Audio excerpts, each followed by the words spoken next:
Magandang araw mga idol.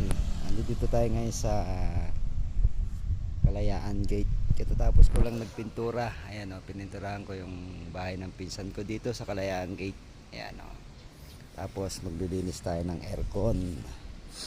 Yan. Lilinisan natin yung aircon. Binaklas ko na. O, baklas na. Ayan o. Tatak LG. O, kasama ko yung jeep ko. Ayan o, dinala ko. Mga idol, oh. Ayan o, lilinisan ko ang kanyang aircon. Ayan mga idol, oh. Binaklas ko na. Hugasan ko na lang mga idol, oh. Ayan o. Ayan, kakain muna kami mga idol. Tatapos ko lang pininturahan, oh. Finish na, finish. Tapos na pintura. Let's go mga idol.